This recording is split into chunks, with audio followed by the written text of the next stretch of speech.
Okay, let's get started. So I want to welcome you all here today, and I'm really excited that you came. It's a beautiful evening, I know, but I'm glad you came to this great presentation this evening. My name is Linda Andrews, and I am the town chair of the Bristol Democratic Committee. And this year, the Bristol Democratic Committee determined that their focus would be the current healthcare issues in Vermont. In March, the committee organized a panel discussion on the Universal Primary Health Care Bill, which some of you came to. And today we'll learn about substance abuse and treatment in Bristol and Addison County. The objectives are to raise awareness of the opioid crisis in our community and to become aware of our resources that we have. And we're lucky to have quite a few resources. And currently, there are new legislative bills that are focused on expanding and improving the services, both at the federal level and at the state level. So this forum has been organized today by the members of the British Town Democratic Committee, and I'd like them to just stand for a minute while I introduce them. Mark Gibson is vice chair. And Pat Sharp is Come on in, is our secretary. I think most of you know her husband, Dave. There she is. Dave is our financial officer. And Jesse is an active member. So in the audience today, we have some very special guests, and I'd like to have them stand. Oh, one of them's not here yet. She'll be coming in. Her name's Deborah Siegel. She's running for, she's one of 4 candidates running for governor. And she's from Newfane, so she'll be coming in. I got a note from her just a little while ago. And then we have 3 people that are running for the House in Addison 4. We have Paul Ferlenza, who's running for House. We have Mari Cordes.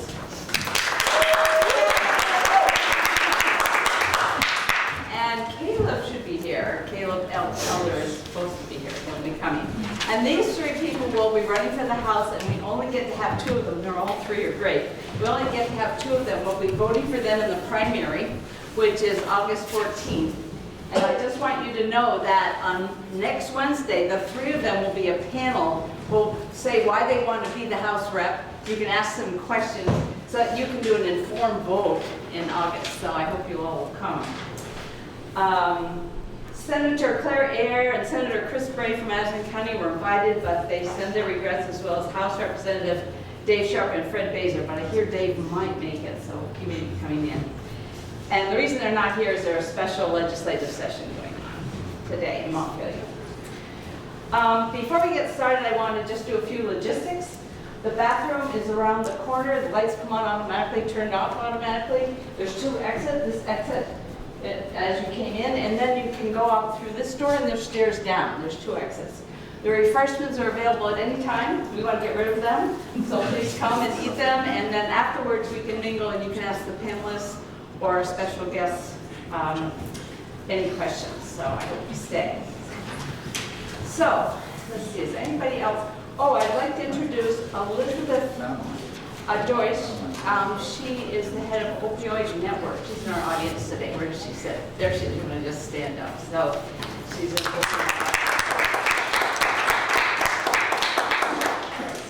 got everyone. All right. So I'd like to introduce all our guests tonight, and I think many of you got an agenda. There was an agenda out there that you can either share. First, and I'll just run through them. You don't need to clap after each one, just so you know everyone. First, we have Emily Glick, Dr. Emily Glick, and Teresa Giles, who come from the Bristol Internal Medicine, but you've changed your name a million times, and I don't know what to say. Porter, UVM affiliated, whatever. And then we have Marian Natosha and Dr. Frank Provato from the Mountain Health Clinic. So we're really lucky to have them here, and they are providing medically assisted treatment for our clients. Then we have Jesse Brooks and Lieutenant Danowski. Jesse. they're going to talk about preventative services. And we have their donor, United Way. And tell me your name again. Nancy Luke. Nancy Luke, and she's from Bristol. And then we have one person from the Bristol Police. Bruce Mason is here today to talk about, and he's in the back. He's our police officer in Bristol. But he is been detained. So, then we have the executive director of Turning Point, Stacy Jones. And we're real lucky to have two people who are going to actually give a testimony for us today. Tim Sweet, and I don't know where he is in the audience. Tim? Okay, great. And Trish Lafayette are going to give a testimony. Okay, so we'll get started. I'm going to have Paul Florenza will be being the timekeeper because we have a tight schedule, so keep your eye on him. He'll have a 2-minute and a 1 minute. And so we'll get started with, shall we get started with Sure. you? And Therese Giles, and then we'll go over to Mountain Health. Sure. Okay, good. So I'm Dr. Emily Glick, and I'm going to try to state a task and an agenda in my time period, and I'll be reined in if need be. But so basically, what is an opioid? This is the reason, why we're here to discuss opioid substance use disorder and its various aspects. So an opioid, first and foremost, is a chemical that's a strong pain reliever, and that's its intended use. And in some people, it has an associated effect on mood. And depending on the strength of the opioid and how it's taken, whether it's a pill, snorted, injected, or smoked, and the person using it, the use of an opioid causes a release of a chemical called dopamine into the area of the brain called the nucleus accumbens. It has some other effects on pain, but that is the effect that can lead to dependence and the problematic behaviors associated with it. So dopamine in this area translates into feeling pleasure. This can simply involve the relief that you feel from, if you take a pill that's prescribed, if you break an arm, in someone who does not have disorder, or it can be this intense rush of pleasure that someone who's injecting heroin can get. And of course, if any of you are long distance runners, you might get this kind of dopamine rush from the so-called runner's high. Cigarettes do this, cocaine, gambling, as do some more familiar behaviors to some of us is eating sweets, having sex. This chemistry in the brain is a role in keeping us healthy and alive and continuing our species. But over time, for certain people, this repeated use of opioids and this dopamine causes people to want to repeat the behavior, can hijack the brain chemistry of susceptible people. And we call this hijacking. In the past, we've called it addiction, but our understanding of what we've called that has changed over time. So we now refer to it as a substance use disorder, and that's a more accurate and less stigmatizing term. And so physical withdrawal is part of this opioid substance use disorder usually, but it's not enough that's not the whole picture.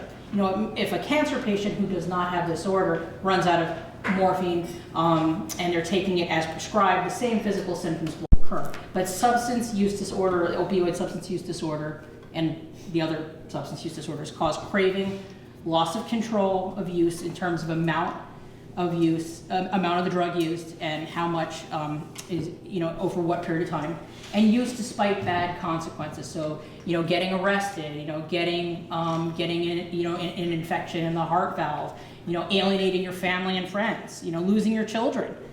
So anyway, who develops an opioid substance use disorder? And we can't predict with certainty who gets it, but there are risk factors that are well known.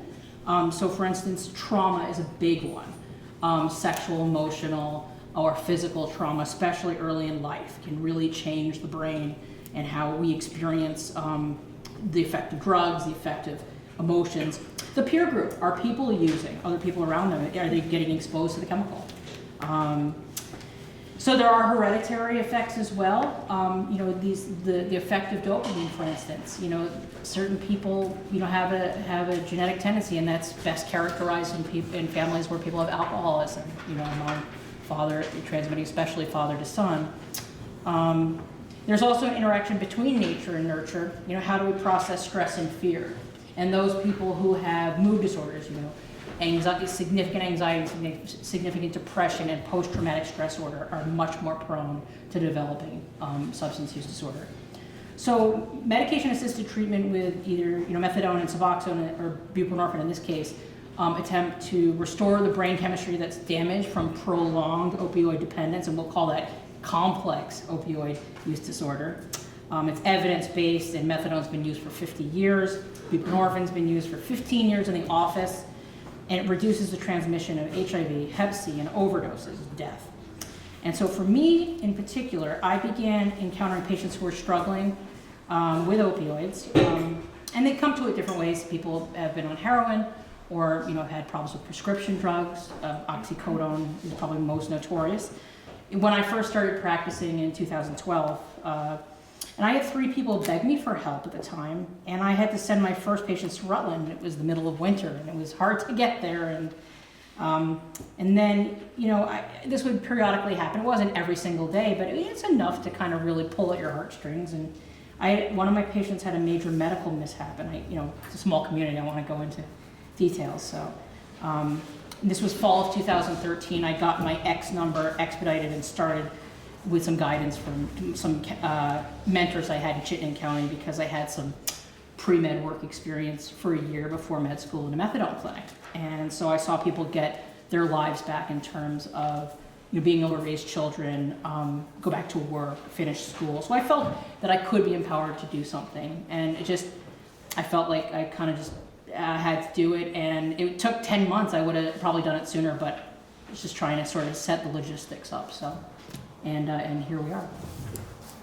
Okay, and so in our program, I started working for the program in September of 2014, and at that point Dr. Glick had 30 patients that she was managing by herself pretty much, and that's when she qualified to get funding from the state to hire a nurse case manager, and they hired a counselor at that time. So we started, and there was a waiting list that had 70-something people on it. And there were times our waiting list has had over 100 people on it, and it's varied through the years. But and we slowly built up the program and put it together and made it what it is today. So right now we currently have 116 patients in treatment on our program. And their ages right now range from 20 to 72. The youngest person we've ever had on the program was 19, and she's now 23. Yeah. And, but, so, it's a wide age range, and the patients on the program come from every socioeconomic group, every education level. They could be anybody that you're dealing with, anywhere in this community, doing anything, and you'd be surprised. So about the success, when people are addicted to opiates, and some of our patients got addicted through medical prescriptions, and some of them got addicted through recreational use that got out of control. But I want to point out that many, many, many of our patients are people who had really traumatic, abusive, awful, horrible childhoods. And I've heard so many times that when they took an opiate, it was the first time they felt normal or okay about themselves. And you hear this over and over. There's really something to that. Now, that's not everybody on our program. Some of our people have had great lives and great childhoods, but there is a connection there for that. Anyway, so success. When people are using and they're using drugs illegally and it becomes very expensive, they have to start doing all kinds of things they wouldn't normally do, and committing crimes and lying and stealing and doing bad things. And it's not really the person they are, but they're a desperate person. So often when people come into our program, they have a lot of damage they've done in their own lives. So what we do is we get them on the medication, we get them stabilized, they have to give random urine drug screens, they attend counseling, And on average, at any time, 95% of the people in our program are free from all illegal opiate use. They're only taking their prescribed medication. And so then what happens? They get their lives back together. And I always say it's like playing a country western song backwards. They get their wife back, they get their kids back, they get their car back, they get their license back. But the most important thing is they get their self-respect back. Another thing that I think is really, really a success rate is I always, on the wait list, I always prioritize people that had children living in their homes. And we have, out of 116 patients, I didn't run the most recent numbers, but over 100 children are living in the homes of people that are in treatment. So that means all those young lives are being affected by their parents having it together and being productive, you know, really great, decent members of society. And so it's really rewarding. The success is what makes you keep going back to work every day. And people are so grateful for the treatment, but I'm so grateful for them. And I think my time's almost up. Yeah, and I think they're going to explain more about the hub and spoke model and sort of the nitty-gritty, the structure of, you know, counseling and the role of kind of the, you know, the medication, but also the interaction of, you know, how counseling and other interventions, psychosocial interventions work. So. Okay.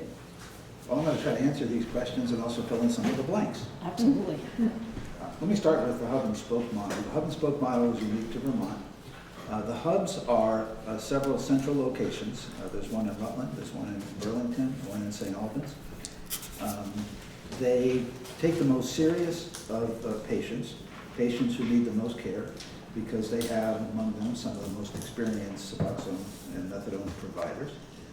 They also can legally prescribe methadone, which those of us out in the practices cannot do. And they're very well staffed from the standpoint of counseling and other support like vocational rehabilitation, family issues, that sort of thing. That was all that was available in the state of Vermont, and they very quickly became overwhelmed. And so a system was developed, I think it's about 3-4 years old now, called the hub and spoke model, where those of us out in private practice can engage in prescribing Suboxone, but not methadone. Now we can treat almost any patient, except patients who are very heavy users of heroin. Probably Suboxone is not going to be sufficient to calm their cravings. And so those people in general, heavy IV users of heroin, probably do better at the hub. Those who have very serious coexisting mental health issues probably do well at the hub. Those who have failed repeatedly in treatment probably do well at the hub. When you go to the hub, typically you have to go every day. So now moving to the spoke model, what we do in our private practices, we're based usually on weekly visits. And when we see patients, we give them a week worth of medication. We do have on-site counseling. We do have drug testing available. And we prescribe Suboxone. Let me tell you a little bit about what Suboxone is. Because you may have heard people say, why would you prescribe a narcotic to someone who is narcotic dependent? And I think that's a great question, and I have a great answer for you. Suboxone, which is the most common drug that we use, it comes in a film that's put in your mouth. It melts in your mouth, and it's absorbed directly into the bloodstream. It contains 2 drugs. One is called buprenorphine, and that is the narcotic. The other is called naloxone, which is actually the same drug that's in Narcan, which is used to treat overdoses. Now, why would you give somebody a narcotic and Narcan at the same time? Because when you put the film in your mouth and it dissolves, you don't absorb the naloxone, the Narcan. The reason why it is put into the film is to prevent people from melting the film and then injecting it intravenously to get an exaggerated high.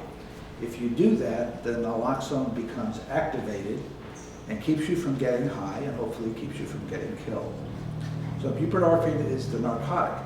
Now, around the 1930s, there was a law passed saying that doctors cannot prescribe narcotics to people that we suspect or know to be dependent on narcotics. So how do we get away with it?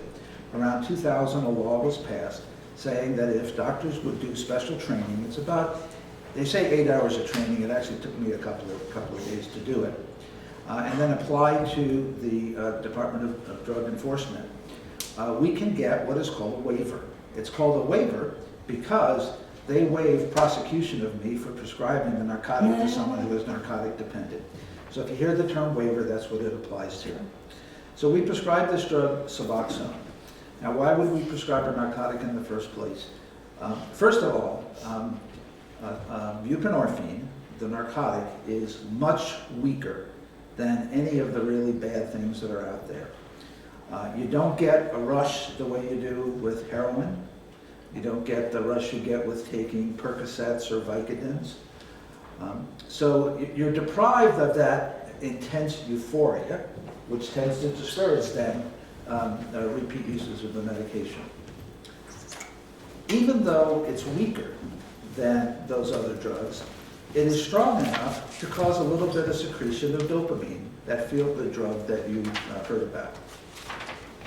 And even though it's weaker than other narcotics, it holds on to the binding sites in the brain much better than those other narcotics.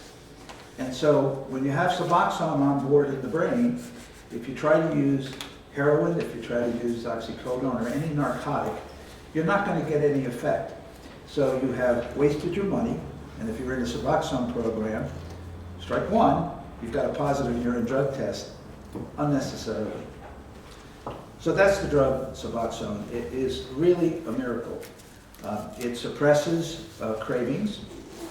It's really interesting when someone comes in, they have to be in withdrawal. Most patients have to be in withdrawal before we'll start, unless they're coming out of in transfer an existing treatment program. They have to be in withdrawal so that A, we can confirm that they have a dependency. And B, we have to give them an initial dose to make sure they don't have a side effect. And then 3, we have that opportunity to increase the dose in the course of the first day and then the first couple of days to a dose that depresses their spontaneous cravings. If anyone's interested, I got the 2-minute warning. If anyone's interested, now I have the 1-minute warning. I did have on my list to talk to you a little bit about what the focus of counseling is in the treatment of dependency, because one of the requirements to get our waiver from the DEA is that we must give our patients access to counseling. So I think I'll save that for later and talk about what are the issues we addressed during the recovery phase. Did you have any specific things you wanted to say, Marion? Well, Therese said it so well, Yep. and Mountain Health, we were a primary care practice, and we just started doing the MAT treatment in the fall, and because there was a need, there was a waiting list.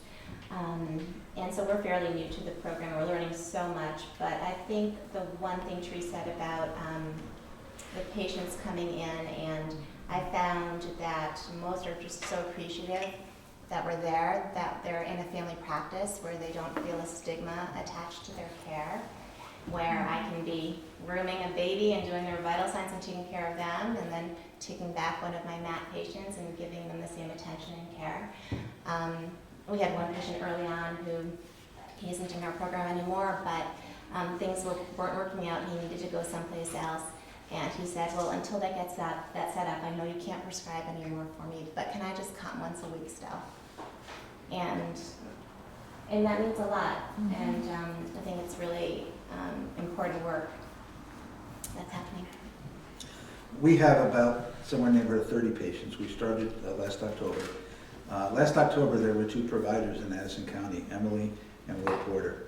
Now you have 4 people who can prescribe, is that mm-hmm. correct? Mm-hmm. We have 3 now, including a new doctor who joined us, and it will be 4 when another doctor joins us in September. There was a waiting list. There is no longer a waiting list. Thanks to Yeah. you Yeah. folks. Yes. Yeah. Well, I think we Yeah. took care of the waiting list. Yeah. The waiting list was up to 80, but really turned out to be probably 40. Yeah. And most of those people have been taken care of. So Yeah. if you know anyone who needs our services, there is no waiting Treatment list. on demand. Give us a call. You can be in to see a provider. And depending on your circumstance, you can be started on Suboxone within a week. Yeah. And get your life back together. That's right. Well, thank you very much. And then we'll have questions and answers after we finish with all the panelists, so.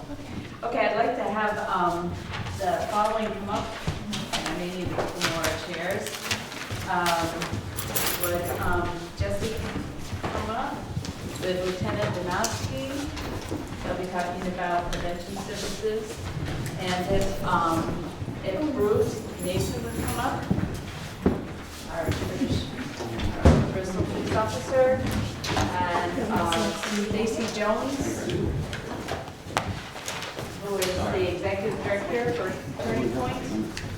And then and the two people are going to give testimonies, Tim and Tim Sweet and Trish. Let's see it. You want to come up? Can we get a couple of chairs around?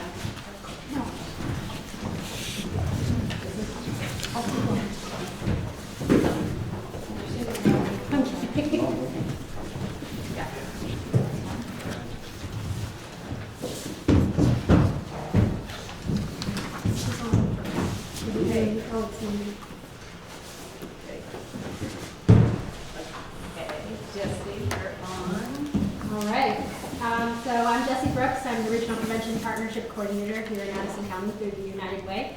I'm also the co-creator and director of HELP, which stands for Heroin Epidemic Learning Program, which is a youth prevention program. It started here in Addison County last year. It was co-created by myself and a man by the name of Jeremy Holm, who's a TV and film actor who lives in Virginia. I'm gonna kind of breeze over it a little bit just because I feel like I've fully saturated this area with the HELP program fairly well, but if you want additional information, there's a lot on our website and you can always contact me at my business card. But essentially what we do is we bring in what we call volunteer experts, and we refer to them as volunteers because we do not compensate them for their time. So we bring in Vermont State Police, we bring in an area medical examiner as well as EMT first response. We bring in Trish Lafayette, who is in recovery, going on almost 5 years. And I speak as a child who grew up with a parent that battled an opioid substance use disorder. And that's sort of really what I wanted to talk about a little bit, but I am excited that the panel before us mentioned youth because I go to a lot of meetings and a lot of trainings and a lot of conferences having a federal grant that's managed by the state. And prevention does not get mentioned as much as it should.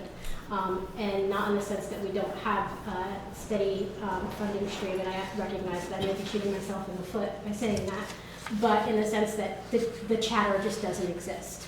And for myself that grew up with a mom that battled an opioid disorder, it's something that definitely needs to be on the forefront of the conversation, equally to the treatment and recovery conversation. Not to diminish that work because I support it within the grants that I manage. But I like I said, I was exposed to that at a fairly young age, 13. I watched my mom overdose multiple times. I walked in on her. I had to go to the hospital at Porter and say goodbye to her one day because they told me that she was not going to come out of it. I was pulled out of Mount Abraham High School, my brother and I, and we were told to go say goodbye to her mom. This was before we had an epidemic. By the time I turned 18, in an effort to shift from that life, I applied for a credit card. I was unable to obtain a credit card because my credit was ruined. I didn't have no credit, I had bad credit. At 18 years old, I had thousands upon thousands of dollars worth of debt because my mother used my social security number for a bunch of utility bills and other things. And I paid all that back. I'm almost 34 years old and I wasn't able to get a car until I was 30 by myself, or a credit card. The cash that was in my pocket was literally the cash that I had to take care of myself and my children. Because of that lifestyle and those barriers, I also didn't get a higher education. I was really, really fortunate. I've been really fortunate that I had a good work ethic and that I got opportunities given to me by this community. And I think that's the point that I want to get to, and the point that one of the things that the HELP program really touches on is a sense of community. We bring in area partners such as law enforcement, and we connect youth with meaningful relationships, not just a mentor or not just a family member who might be struggling, but true valuable community partners and relationships that are also resources. So they have a friendly face in law enforcement or in EMT or in people in recovery, but they also get a sense of a valuable resource if they actually need additional assistance or support. So I think I pretty much touched on everything. I just want to say that, you know, the youth now that we have is who determines if we have an epidemic in 10 years. So it truly is a valuable investment, and prevention is cheap. Thank you. Sorry, Jeff. You got 1 minute, buddy. You're So gonna do you own that minute. I'm Jeff Donofsky. I'm a lieutenant with the state police, and I'm the station commander of the New Haven Barracks, which is responsible for all of Addison County. When I learned I was transferring to the New Haven Barracks out of headquarters, I had a lot of ideas and stuff that I wanted to do, strategic plan, community-based stuff.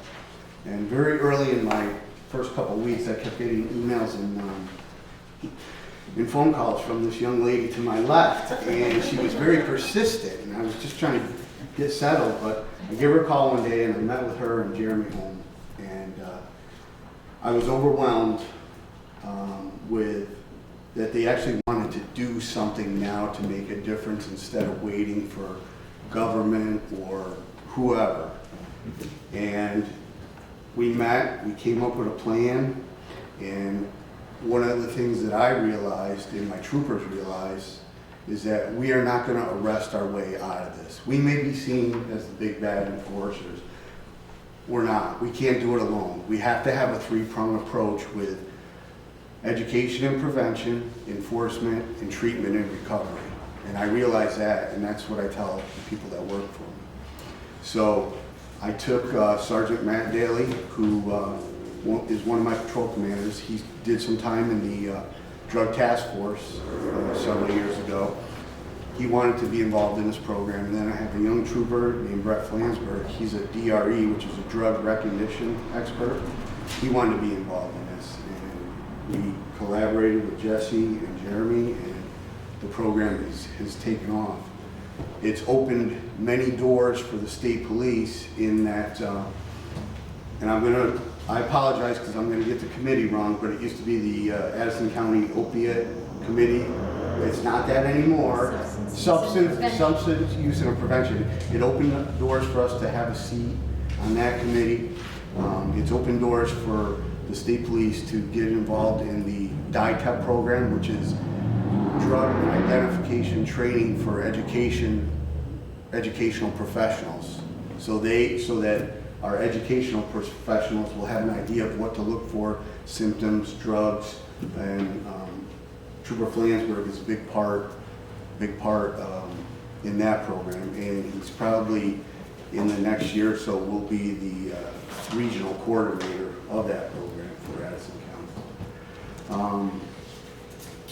Jesse has opened doors for us to participate in the drug take-back program, something that state police was not really involved in over the years. She's provided additional training for Sergeant Daly and Trooper Flansburgh that probably they would not have been afforded if it were not for her grant and our partnership with Jesse and the United Way. And Jesse, one of the things I don't have a lot, but Jesse made these resource cards in conjunction with the state police, so that I require all my troopers to either carry it on their person or in their vehicles. Some of my troopers, even if someone does not have a problem, they will, if they issue a ticket, a traffic ticket or a warning, a lot of them hand this with just so someone has the resource information. So, I give a lot of credit to Jesse and Jeremy, and I'm honored and proud to have been asked for our involvement, and it's been extremely positive, and the relationships we're developing with the schools and the youth as Jesse said, some of these youth know that they can go to Sergeant Daly or Trooper Flansburgh, and they're not the big mean trooper who's going to arrest them. They can confide in them, they can trust in them, they can seek advice or help from them. So our goal is to not only stay with the health program in the high schools, but Jesse has developed some ideas to get us in middle schools and elementary schools. So once again, I'm grateful. And I want to thank you for being invited to sit on this, because I do realize that enforcement is not the answer, and it's got to be a collaborative effort through all the pieces in the puzzle. Thank you. Time's up. Time's up.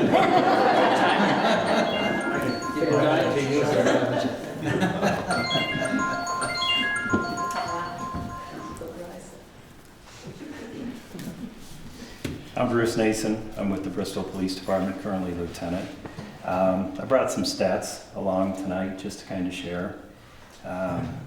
Since they've been collecting stats, all drug-related fatalities for here in Vermont residents who died in Vermont in 2017 were 123. In 2016, it was 129. There were some Vermont residents who died outside of the state. In 2017, there was one. In 2016, there was 3. It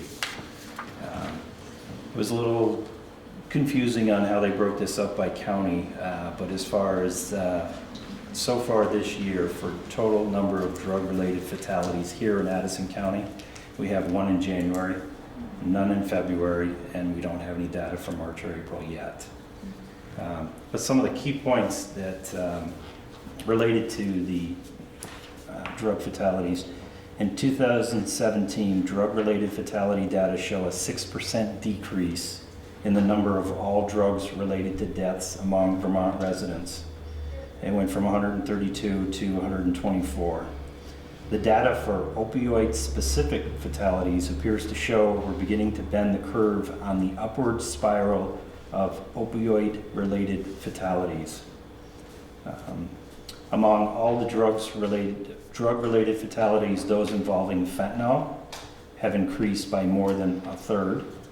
It went from 49 deaths in 2016 to 67 deaths in 2017. And fentanyl is involved in more than half of all drug-related fatalities. The number of fatalities involving fentanyl has more than doubled since 2015. At the same time, the proportion of drug-related deaths involving a prescription opioid has remained the same, about 31%, while fatalities involving heroin decreased slightly but still account for about a third of drug-related deaths. Drug-related fatalities involving cocaine nearly doubled in the past year, went from 22 in 2016 to 37 in 2017. Cocaine is now present in nearly 1/3 of all drug-related deaths.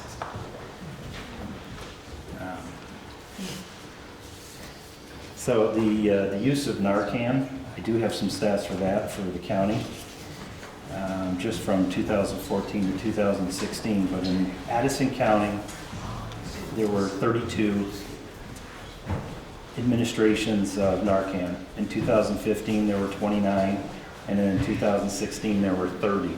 And one of the things that they've noticed over the last couple of years is the increase in multiple dosage. Before it was taking 1 dose to revive somebody, now they're having to do multiple doses.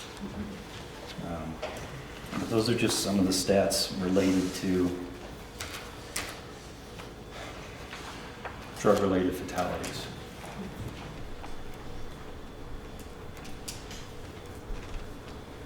So I'm Stacy Jones. I'm the Executive Director at the Turning Point Center in Addison County, which for those of you who don't know is on Creek Road in Middlebury near the new Recreational Department.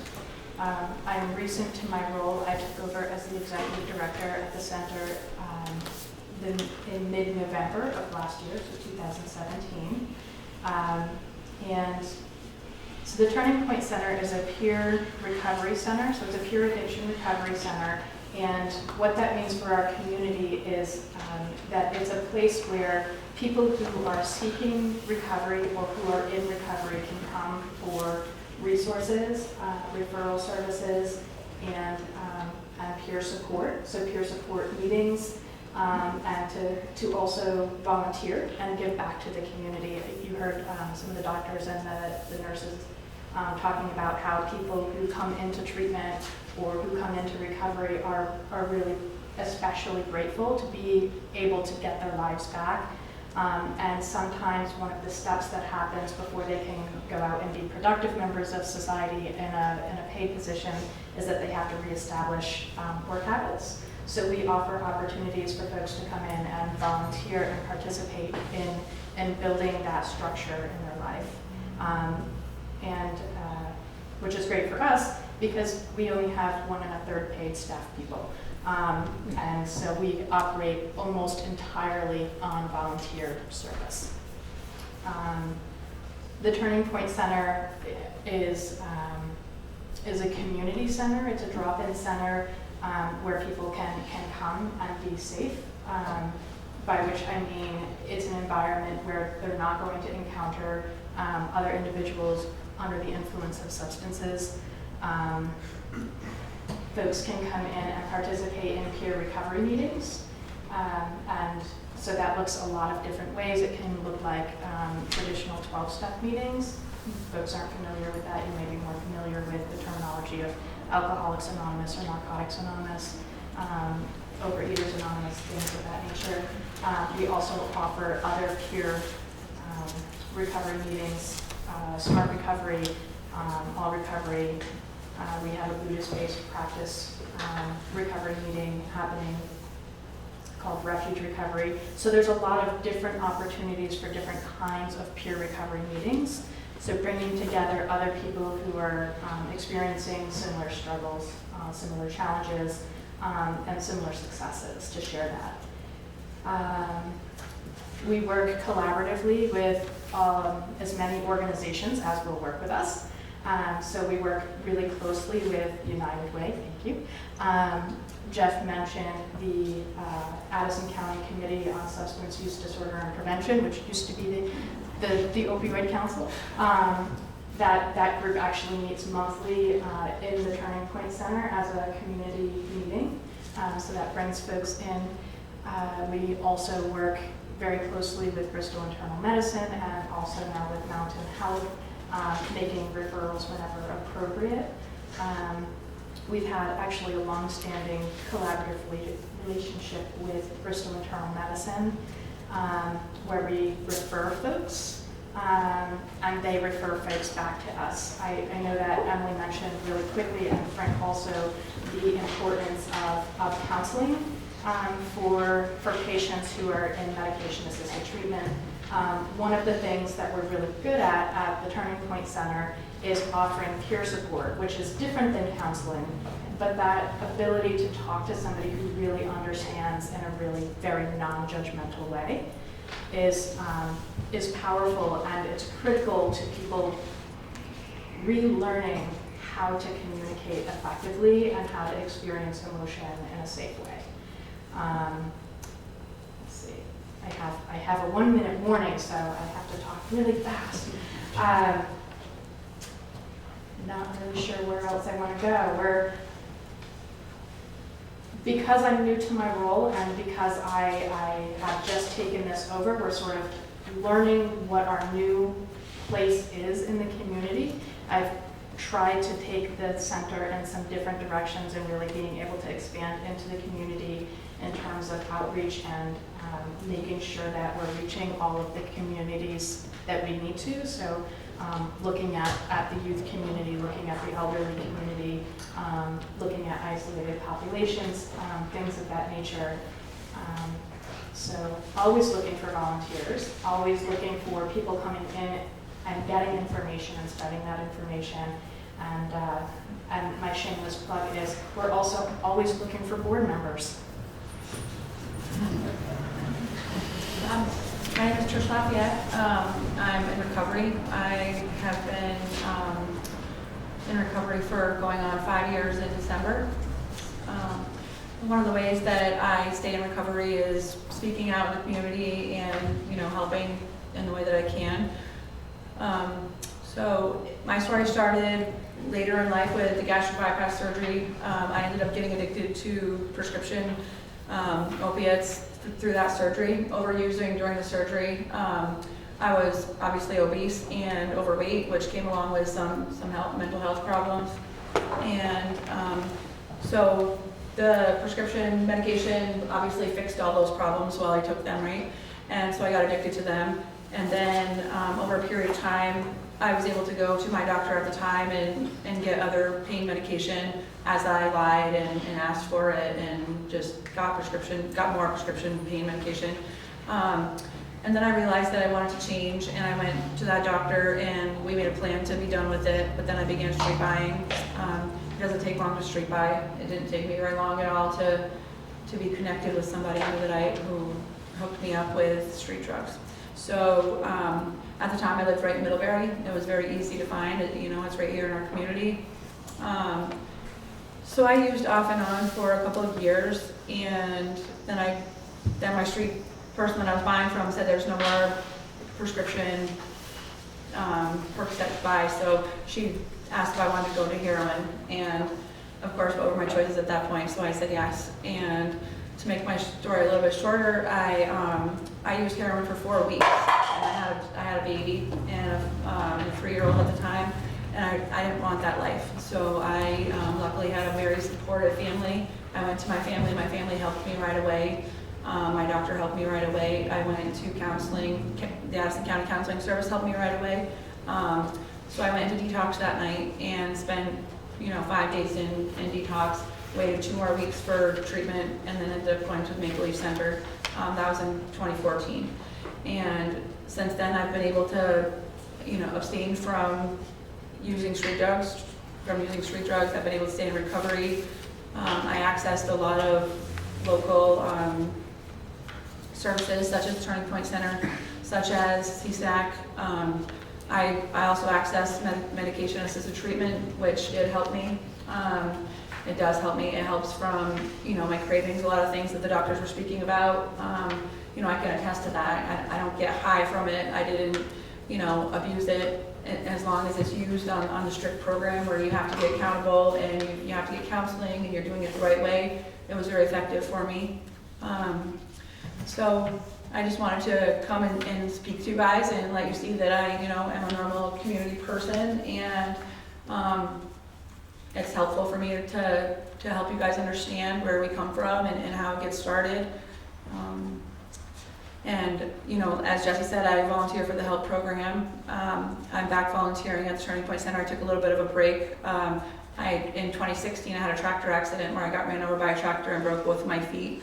That could have been a really big setback if I didn't utilize my skills and have a really good doctor and a really good program that helped me on a very strict pain management schedule. So I recovered from that well. I'm still recovering from that, but almost done. And I'm thankful and lucky to the services that we do have, and just wanted to share that.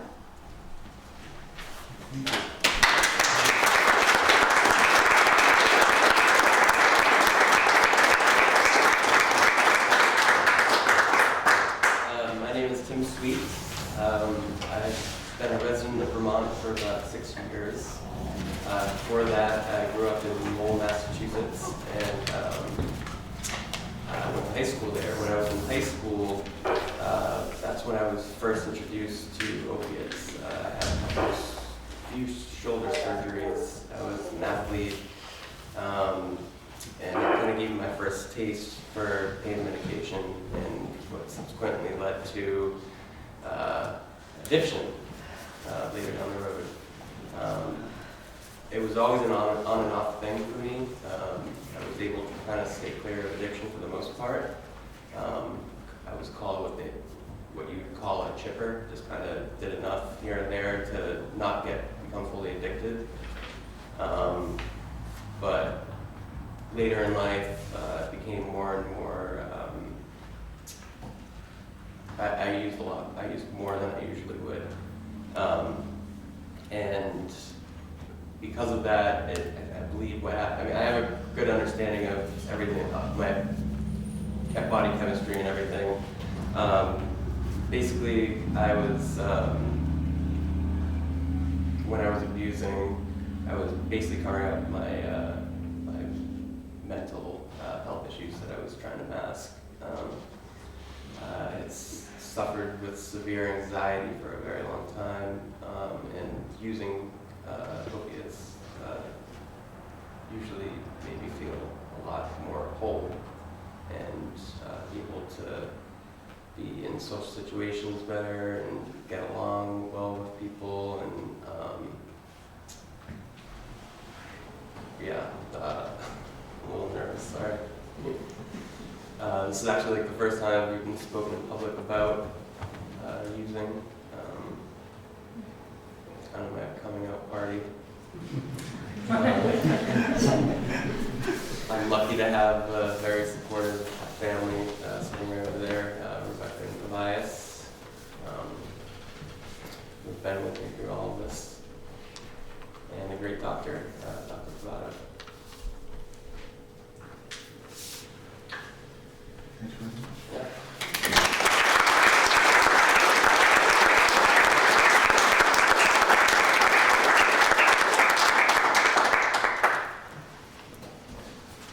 Well, thank you very much for all this information. And so now we can open up for questions and have any answers you want.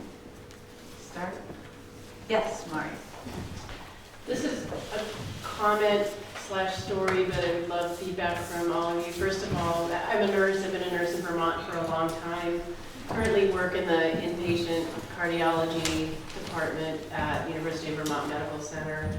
And over the last few years, we have seen a large increase in the numbers of people requiring long-term antibiotic treatment who have been using with unclean needles and getting infections on their heart valves, serious infections in their heart valves. And we're a cardiology unit. We're not a counseling floor. The hospital has had to do a lot of work, and we're still, I would say, not there yet. We do have support with the psychiatry department and primary health care providers. But it's hard.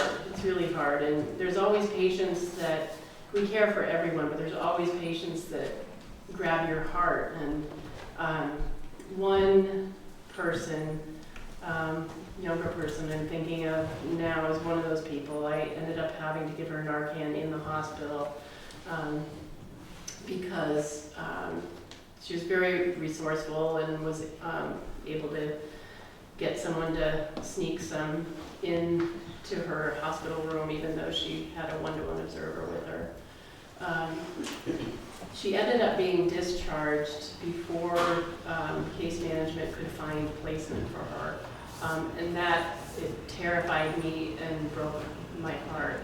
We had developed a fairly good relationship in the time that she was there. Like I said, she was one of the people that had grabbed my heart, and I fully expected to see her in the obituaries in the coming weeks. So my comment after that story is it really helps me as an inpatient provider to know about all of you who are out here in the community. It's helpful to know that the waiting lists have decreased. It'd be interesting to know what the stats are on the waiting lists in other counties, because as a nurse, I feel much better sending my patients out where they're going to get what they need.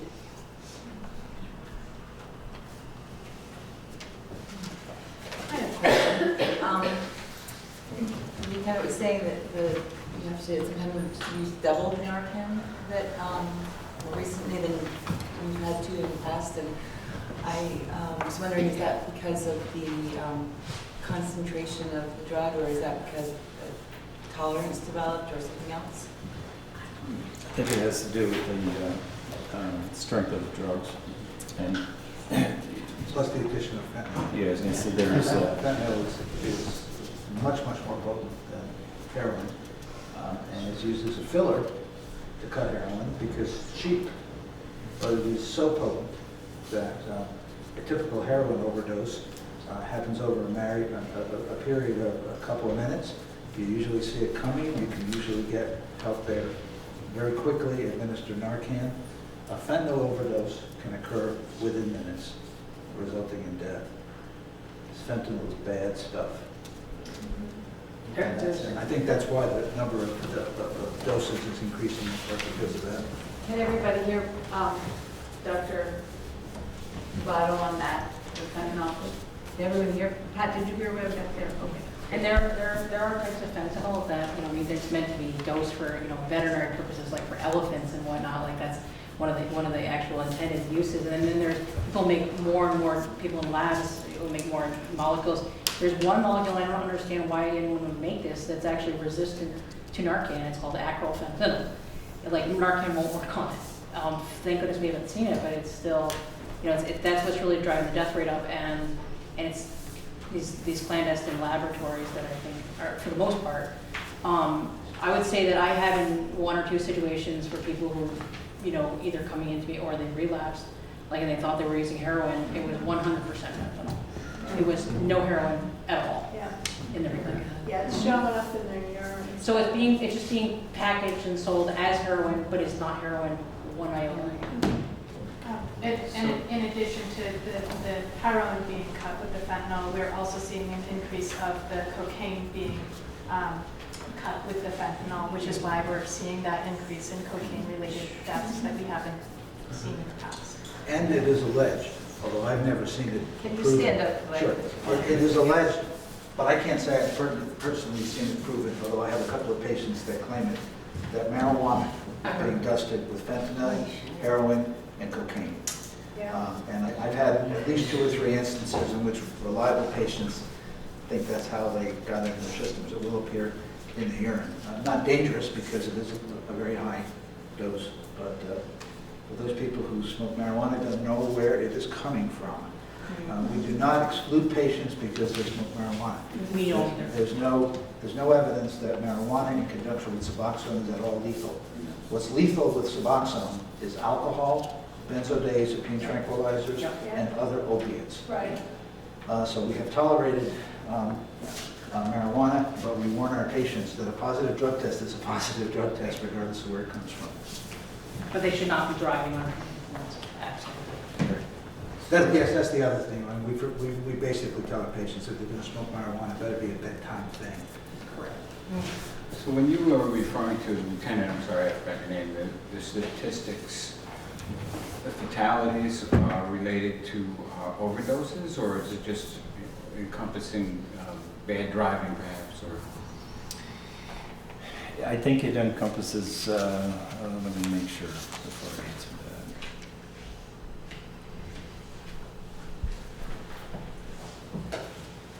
that. It's mine, if I may. No, please do. It's my understanding that death resulting from motor vehicle collisions with people under the influence of either alcohol or drugs are recorded separately and not in not in the the Vermont Department of Health and the Vermont Intelligence Center or Information Center statistics where most of these stats came from. Thank you. I might have missed something because I came in late, but I'm a licensed clinical social worker in Middlebury, and I have a private practice, and I've had several addicts for clients, not a lot, but maybe 4 or 5 in the 6 years that I've been in Middlebury, and they don't stick. They don't stick, and I feel really. I mean, I feel like I don't have a hard time keeping patients usually, but and some of them come for a month or a month and a half or something, and then they just don't come back. And I feel really isolated in that practice, with addicts because I am. So my guess, what I was thinking as everyone was speaking, was about how many therapists there are in private practice and everywhere around here and how many of them are connected how to any of these programs. I mean, you know, I know CSAC is there, but several people came to me, they didn't want to go to CSAC. I mean, people do all the time come to me and say they don't want to go there. Or, you know, I have somebody now who needs to see a psychiatrist, but CSAC won't see them unless they have a therapist there, which means they have to stop seeing me, and I've been seeing them for months. So, it's not an addict, but an abuser. So, I guess what I'm trying to ask is, how I haven't heard anything about how private practitioners can fit into the programs or vice versa. I mean, it's kind of hard because private practice is such an isolated thing anyway, but.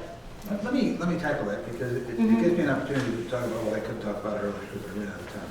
And that is, what is counseling as part of medication-assisted treatment? Counseling takes lots of forms, okay? There's drug counseling, there's other counseling, psychological counseling, vocational counseling, rehabilitation counseling. The imperative for folks who are on Suboxone is drug counseling. Now, what we focus on in drug counseling are 5 or 6 issues. But I'll say right up front that many patients who are dependent upon drugs do have coexisting mental health conditions, anxiety, depression, PTSD, history of abuse, and they may need more than just drug counseling. They may need individual psychotherapy. And I think depending on the qualifications of the therapist, we try to make sure that they're seeing the appropriate personnel. We have some access to licensed alcohol and drug counselors, but in some instances, many of our patients don't need a psychotherapy, they just need drug counseling, but others need psychotherapy. So it really depends on your interests and your training as to what you want to do. But in terms of the counseling that we do for patients in our program, now where's the counseling done? It's done when Therese sees the patient, when Marion sees the patient, Emily, myself, we all do counseling to a certain extent. And then we may refer people beyond that to individual drug counseling or group drug counseling. I come from the era of Alcoholics Anonymous 40 years ago, and I still think it's the gold standard for the management of substance abuse disorder. It is the most successful program, the lowest recidivism rate of any for alcoholism. So I am a very big proponent of the group model for substance use disorder. And we have groups that some of us run in our practices, we have groups that are done at Turning Point, we have groups that are done at CSAC, so we use all of those resources. But drug counseling, the first thing we want to do is we want Can I just say something right there, because it probably would fit there the best, is that I don't see abusers unless I know that they're hooked up to AA or another program where they have some other kind of outside support. But I also know that there are a lot of therapists that refuse to see that is because they, I don't know, they just, no, I mean, I'm not a drug counselor, but I'm a psychotherapist, and people that come to me usually do have those kinds of issues that they need to address, but I know if they're using that's not going to work without other supports. But I don't know, I'm just trying to kind of, you know, like the Middlebury College has started, just real quick, has started you can chime in if you want. Middlebury College has started, I mean, over the last couple of years, having a meeting with the therapist, all the therapists in town, or mostly in Middlebury, I guess, but outside too, I guess, anyone who treats the college students, to try to have a discourse about what is, you know, what the college needs and what the public needs, you know, what the population needs, and how everybody can serve everybody best.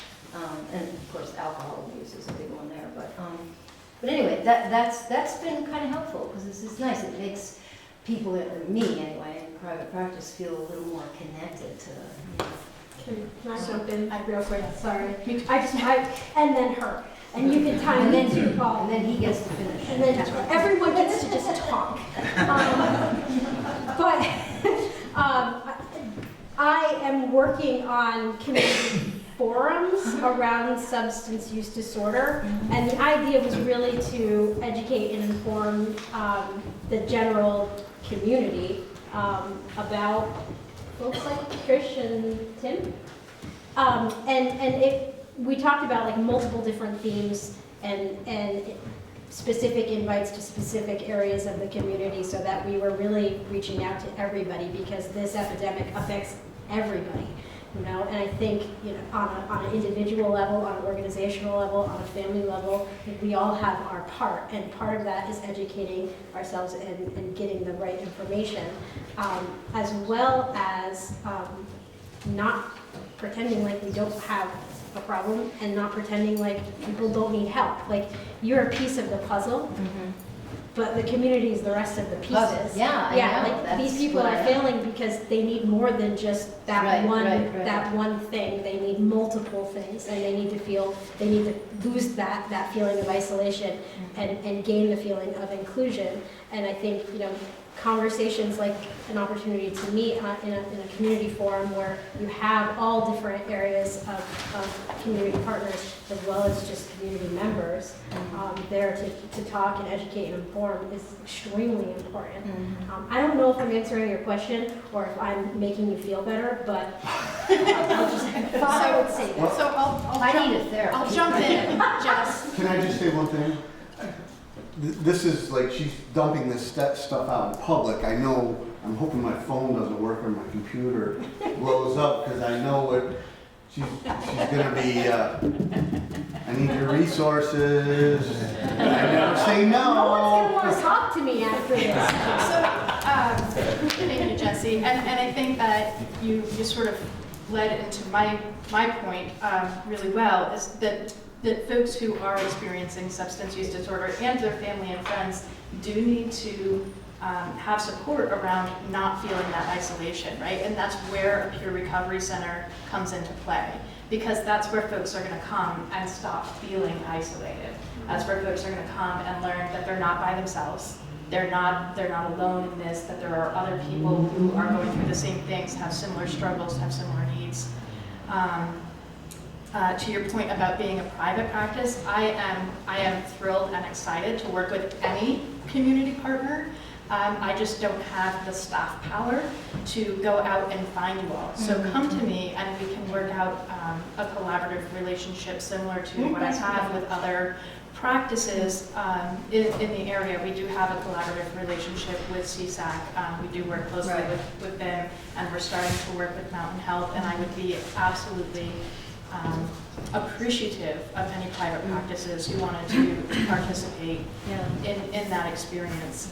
The thing is connecting with the confidentiality issues. If the patient comes and tells me they're involved in Mountain Health and they have housing issues that they're being addressed and going to AA and all that, I don't know if that's true or not. And I guess I could get a release and talk to all those people, but it's just kind of hard to. I can answer something about that. Because several of our patients see private counselors, and what we do is we just get a release of information on both ends, and then you can check with us, we can check with you to see if they've been attending at whatever frequency you've agreed on. And if somebody is hesitant to give you a release, then they're not being straightforward. Yeah, anybody who's being straightforward will just go, oh yeah. Yeah. Well, I get releases from lots of people for things, but I didn't. Yeah, that's a good. I mean, it didn't for some reason. Occur to me in those situations. So, Yep. So I do just think that it is important to recognize that while the drug counseling is important. Sorry, I stole your floor, Frank. While the drug counseling is important, one of the pieces that it doesn't address is that lived experience, that person who's been there, and that's the piece that can sometimes be missing in the clinical world. And I'd like to just give you a quick added point of view from what you were saying, like sometimes they stay, sometimes they don't. And that, I went to several counselors different times. I didn't stay with them, some at CSAC, some different places before my recovery. But really what made me stick with a counselor is one, we built a relationship, but two, it wasn't just the counseling, which is a lot of what these guys are saying. You know, what made me stay in counseling really was because, you know, my recovery as a whole, whether go to the Turning Point Center to get a coach or an AA meeting, like he spoke about, other people like me, you know, had my doctor on board. You know, it wasn't just my counselor that did it. I had to have a team, and I had to work each day. You know, one day I'd go to my doctor, the next day I'd have a counselor, the next day I'd go to a meeting. Literally for like the first year, 4 to 5 days a week, I did that. So, you know, I think that makes the biggest difference from my point of view is that it's not just, don't feel bad if you can't keep them by yourself, because we need more. So. Not slipping through the cracks. Is it okay if I say, like, with respect to, I mean, there have been studies that actually show, I mean, and we're talking really more for like complex, you know, opioid use disorder, you know, that folks, the retention rate in treatment, like, and again, people recover in different ways, and there's not one size fits all. I'm not trying to say medication-assisted treatment is the be-all and end-all of everything. There are people who do really well with Vivitrol, which we didn't even mention. There are people who are very heavy into Narcotics Anonymous or Alcoholics Anonymous and really have a great support network. But a lot of times, some of the studies have really shown that the retention rate in counseling and in treatment, in that kind of mental health treatment, you know, really, I mean, it drops off tremendously. Like within, it's like less than a month for a lot of times. Like some of the studies that have been done for folks who have not had the actual chemical dependence dealt with.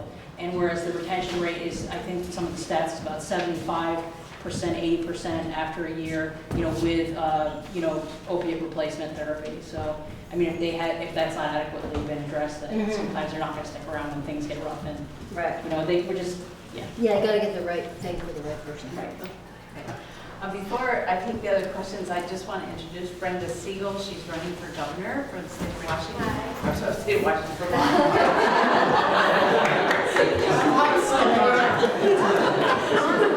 And she has also a story, a very personal story she'd like to share. Brenda? You want me to come up there so we can hear that?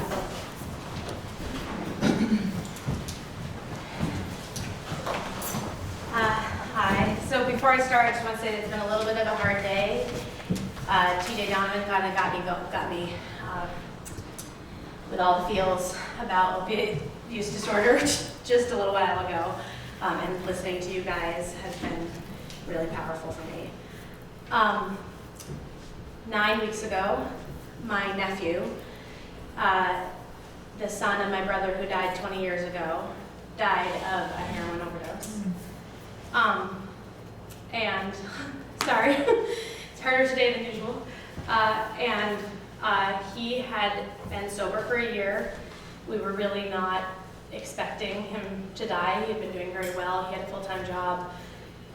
What it took for him to get sober and what he needed in order to stay was love, support, and self-worth. And what derailed him was being in the criminal justice. He decided that he was going to face some charges. He was living in Minneapolis. He had gone to treatment in Minneapolis from Vermont. He decided to come home to face some charges because he felt he was ready to. He was met by the prosecutor and the judge with shame and stigma. I watched him fall into a shame spiral. I was with him all day. After my brother died, I was a huge part of his upbringing. I watched him fall into this shame spiral. I really thought he was going to go back to Minneapolis and where his support system was and be okay. It took him 4 days to get back to Minneapolis. We don't know why, we never will now. But a week and a half later, I was leaving my office in the morning and standing on the street, and I was his emergency contact, and I got a call that he had died in the bathroom at his work from his boss. I had decided the day before to run for governor. Luckily, I had not told anyone yet. I didn't know if I would go forward. It broke me. The words I used over and over again were, "I'm broken." And he was an incredible, unbelievable, loving, kind, funny human being. And the way that our family experienced what happened to him is heroin came and stole him from us. It stole his everything. He was a shell. We would see him walking down the street and it would be like a cloud of darkness around him. That was not who he was. That was the disease. And until we remove the shame and stigma from the equation entirely, stop the blame, recognize it as a disease with a tumor that won't stop growing, and with a survival rate that is pretty low at this point, we're not going to be able to do things to really fix it. We're not going to be able to really feel comfortable with harm reduction, because we'd have to reduce stigma and shame to feel comfortable with harm reduction, which is, I think, really important. And we're not going to be able to really put resources into treatment and recovery. I think we need more long-term treatment in Vermont, so I'm glad the waiting lists are disappearing, but until Medicaid is paying for long-term treatment, I think we haven't done enough. And also dual diagnosis support. My nephew was bipolar. My brother was also bipolar. He did not suffer from opiate use disorder, but he did die using heroin. My nephew, according to him, tried heroin to connect with what his dad was doing when he died. I don't know if that's true, and again, I never will. But that's what he told me at one point. So my son will show up in a minute because I need to ride back to Brattleboro because I've been getting driven around the state. But he lost someone that felt like his brother. My nephew's mom, who I had to tell, lost her son. My family didn't go to work for 6 weeks. And we are vastly changed as a family, having a multi-generational loss of this magnitude. And I am so appreciative of this. Thank you for inviting me. I'm sorry, I'm less, normally I'm more gung-ho, but TJ Donovan was talking about this disease, and I really, the first time since I've been campaigning that I really had trouble holding it together. And then listening to your stories. And I really thought when I was campaigning I would be telling his success story, and I instead have to tell what went wrong. And so when I see you guys survive and are doing it, are doing the work, I think that's really just so beautiful, and I need to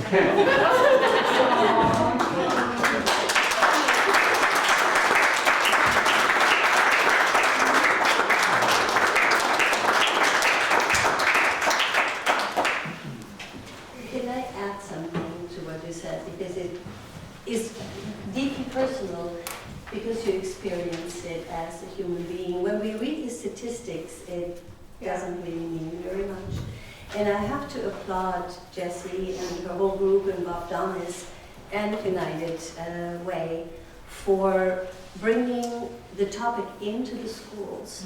And recently we did an event here in Bristol with Moncton and surrounding schools.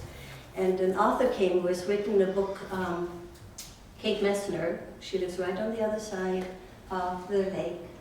And she had a personal experience in a neighborhood by a young woman who slipped into heroin. You know, she was the star of the school and all that. And for Kate to bring this story to school children who now feel empathetic, and they also are able to talk about it and know that it affects all of us in whatever way, in concentric circles, is really the way to go. And Jessie, I have to applaud you for the work you do, you know, in Canada.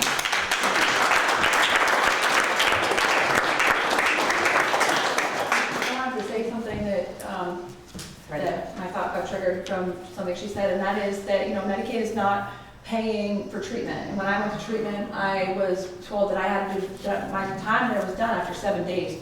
And I was scared. And I said, what? You want me to leave here right now? I can't do this. I'm not ready. I've got a baby at home. I can't do this. And they said, well, then we have to ask for a variance. So I asked for a variance and got 14 days. Same thing at 14 days. 14 days is not good enough. I was able to get to 21 days, but that's the most that they would give me. And I talked to a lot of addicts today who their parents will say, well, they've been twice, they've been 2 or 3 times, rehab's not gonna work for them. And I tell them, she has to speak up. She's gotta say, well, she's not that kind of person, she's not gonna speak up. I will speak up. And do you know how many addicts go into rehab and they can't speak up because they're already, beaten down and struggling enough? And so that is a huge problem that, rehab is 21 days. That's not enough. We need more. Yeah, I've heard that it takes on average 9 times in treatment. That was the number that I've heard recently. Right, and I will say, just anecdotally, it's not just Medicaid that's not paying. Right. It's insurance across the board that is not paying for, it's not paying for treatment that is sustainable, that is providing sustainable effectiveness. We know in the field of recovery that it takes 7 to 14 days just to get through the detox period and start feeling feelings. And what's happening right now with the way that the insurance system is structured is that people at their most vulnerable emotional state are then being told, okay, you're done now, and it's time to go out and figure out how to do this. I think the shorter rehab stays, it is driven, financially in some respects, I think, but part of it assumes a functional link between inpatient to outpatient treatment that is not really there. So to be honest, the inpatient treatment is effective when there is a really good, strong relationship to outpatient, whether it be, intensive outpatient treatment or medication-assisted treatment, or, really linked into social supports to, the recovery centers. But it's not a strong link. There's not a strong link with the correction centers. It's probably better in Vermont than it is in other states, to be honest, too. But I think maybe we're better in a position, and I think Mari kind of woke us up. We're like, whoa, wait a minute. We're here sitting on our laurels. We're really happy about not having a wait list. And it's like, well, gee, there are other people in the state, maybe there are other people in New York State that need help. Maybe we need to put ourselves out there and be like, hey, we're here. Maybe we need to just make that link stronger. Thank you, so you don't have to stand up. Thank you for sharing, and we may have questions for you. Yeah, that's okay. Great. I have a burning question right here from Phoebe. This isn't really a question, this is a comment. First of all, I want to thank the panelists and thank people for their honesty and really heartfelt experiences, and thank you so much for coming.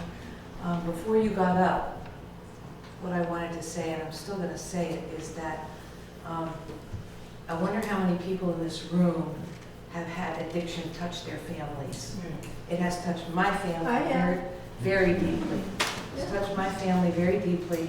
I experienced a family member going through recovery, and it is one of the most, I don't want to say it was helpless during that time, but as a community, we can sometimes feel really helpless. What can we do? And I'm going to put a pitch out there right now that one of the ways that as community members we can contribute, and this is what I chose to do to give back because of what recovery did for my family member, is the Turning Point Center is an awesome organization. I happen to be on the board of the Turning Point Center, and we need board members. And so I'm putting that pitch out there tonight that there are a lot of people in this room. I'm wondering if you're scratching your head and saying, gosh, what can I do? That is something that you can do to help in our community, is to serve on a board for such an awesome organization. Hi. I also just want to say that I've always kind of been this way, but definitely my nephew made me be even more this way. I think that it makes all the difference in the world. Prior to my nephew's death and now, I stop when I see someone panhandling regardless of whether or not I think that they might be using. I look them in the eyes and I talk to them. I ask them how they're doing. I make sure that they know that I think that they're human and that they are worth something. Regardless of whether or not I'm going to give them money, that's really beside the point. I make sure so that's another thing we can do to give back. We can make sure that these people know that we think that they're worth getting better. I have some other burning questions. Thank you. Yes. My name is Elizabeth Deutsch. I'm one of the original founders of the National Opioid Network. Most of my work is on a national level, and when we talk about numbers on the national level, although people outside of Vermont look at us as the paragon. We are doing an amazing job. Places like West Virginia and New York and Oklahoma are really struggling with this in a way that I sit and listen to in these meetings and think, oh wow, I thought we had it bad.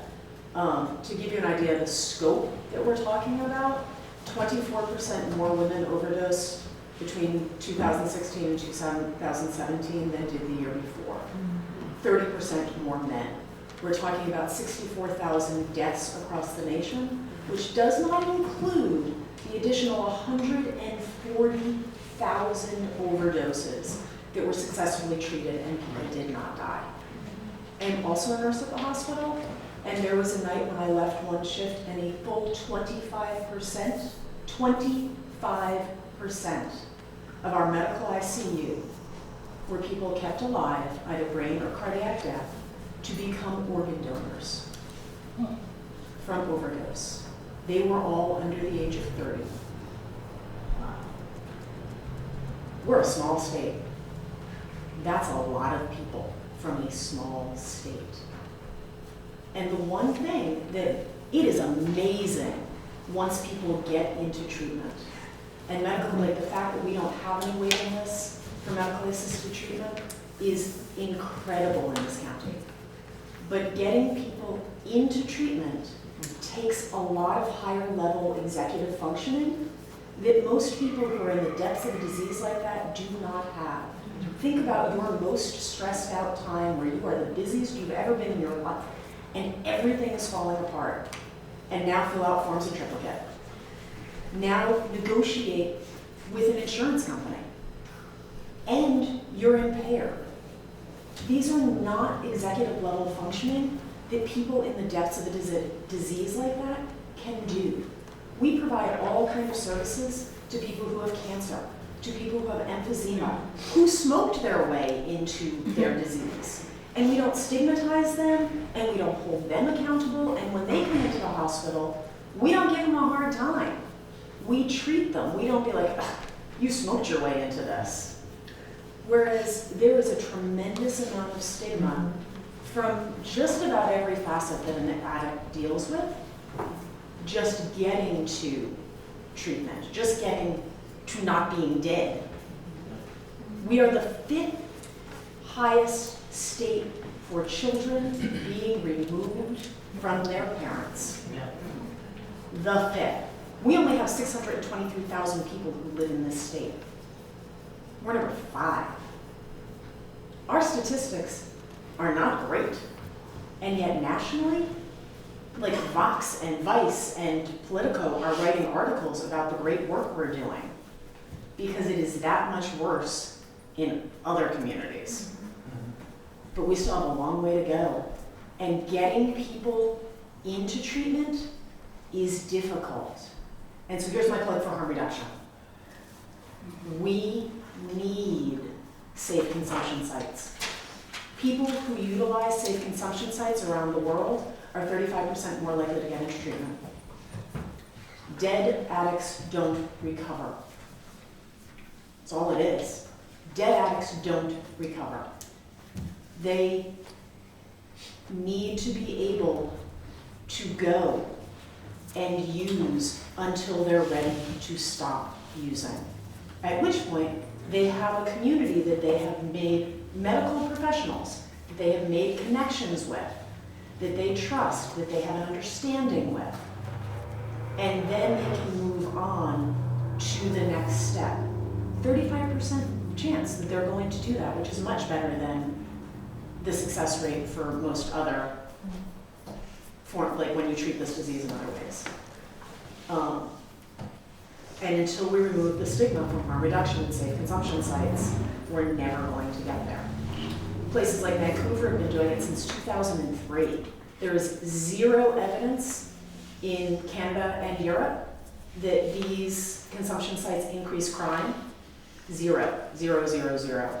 In Sweden, there have been 0 deaths in a safe consumption site.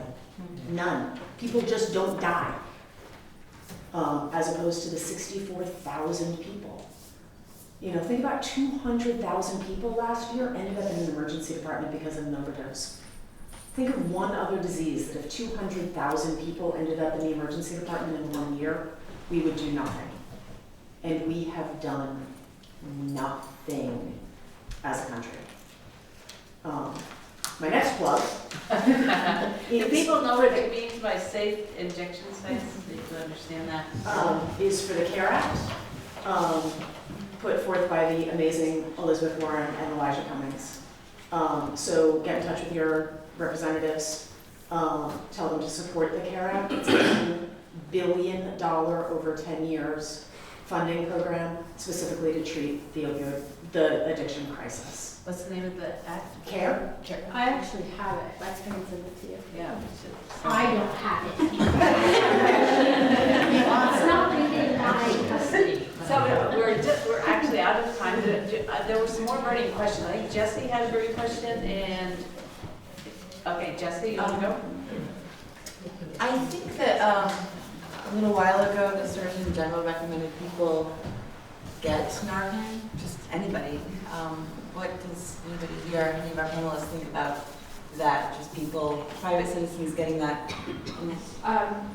It works, it's effective. We have statistics and numbers that prove it. And if you come to me, it's free and you get trained. It's helpful. It is helpful, but I will also tell you, working with the area partners that I do, and one of my most recent partners is the Virgins Area Rescue Squad. Administer of Narcan that's not the end all be all. Those people need additional care. They truly need to be encouraged to go to the emergency room or to the hospital or to their provider soon. Like you can, once the Narcan wears off, you can overdose again. Those people need to get additional care. So where I see the life-saving aspect of it, it's also, that's not the end all be all. They need to follow up, they need additional care, and they need to be encouraged to get Part of our training. Yes. That's just, Yes. that.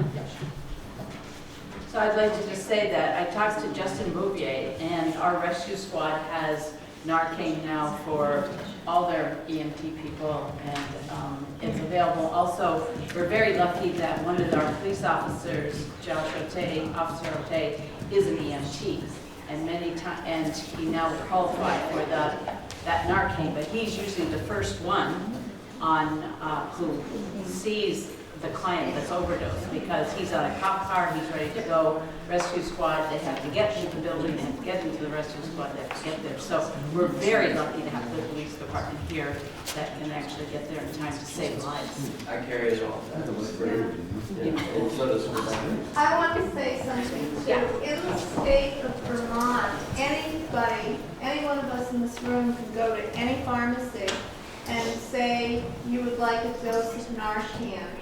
And if you have health insurance, your health insurance is required to pay for it. And you have to do your copay. I went to Marble Works Bristol. I tried it out when they put it into effect. And I got 2 doses of Narcan. I had to pay $16 for my copay. I ended up giving it away to somebody who I thought would need it. But anybody can do that. But what people need to know is if somebody overdoses, you be calling 911 at the same time you're giving the Narcan, because with the fentanyl, And they might get a little aggravated. You might want to give them instead. Yes. Right. You want to stay there. I didn't hear you speaking. I'm just saying. But here's the thing. I know somebody in Burlington recently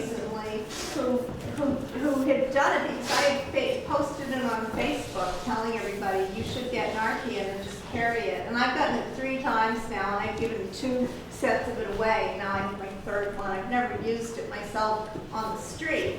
And but somebody overdosed in a parking lot of a grocery store up in Burlington, and my friend had Narcan and realized what was happening and gave it while somebody was calling, and they saved somebody's life.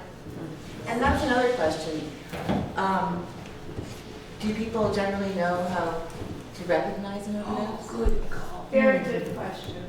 Is there anybody here who could say anything? I can, but basically what you're looking for, and chime in, it's basically, you know, obviously someone's like falling asleep, they're kind of confused and difficult to rouse, their respiratory rate is slow, like there's long pauses between their breathing.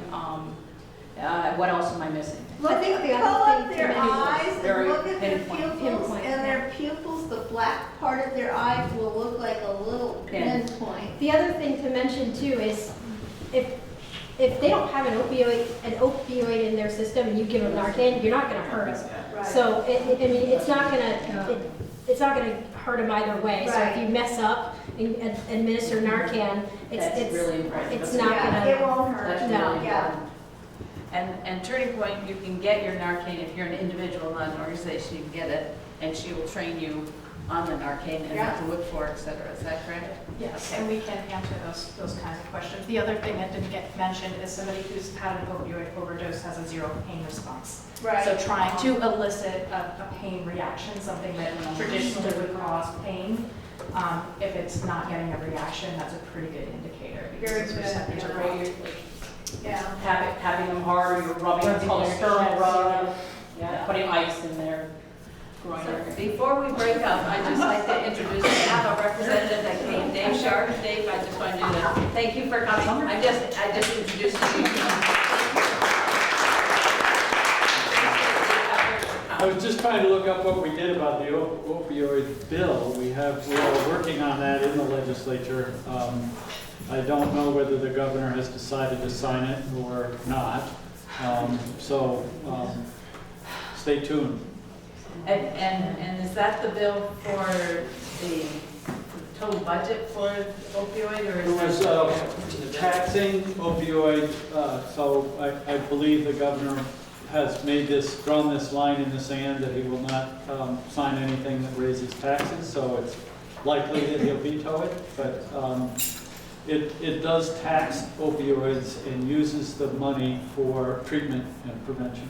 It taxes the manufacturers, you mean? Yes, that's correct. So the manufacturers of opioids are going to be taxed for Yeah, they're really For struggling. their product. for their product. They're really struggling. So basically, they have to pay for what they've done for us. I want to leave one more question. I understand Middlebury has nobody who does medical assisted treatment. Do they have a waiting list there too, or does Bristol see all of us? Oh, You answer that question. We are operating in Middlebury one day a week. Yeah, And Dr. Porter. we have, Dr. Porter sees patients every Thursday, and we've been trying to work with Porter Hospital to actually open up a site in Middlebury, and it keeps getting caught in all kinds of bureaucratic budget, bureaucratic, blah, blah, blah, blah, blah. But we are working on it. Finances. Yeah, we are really trying to get something open in Middlebury because it's centrally located. And we have people coming from every part of Addison County, and it would be much easier for, especially the people down south, to get to Middlebury. That's probably what they're worried about. So do you have a waiting list in Middlebury for Will, Dr. Porter? You've been able to keep that down. They after Mountain Health opened. They really feel. Yeah. Yeah, but most people who are addicted have substance abuse have trouble with transport. So Yes. they can't drive. So how do they get to Bristol and back? It's very difficult. It's a process, and it takes a community. Yeah. I have a patient who has a full-time job, a part-time job, who has no transportation, has never missed a visit, has never missed a drug test, has never missed a counseling session, and uses the bus. Whoa. Tip sweet.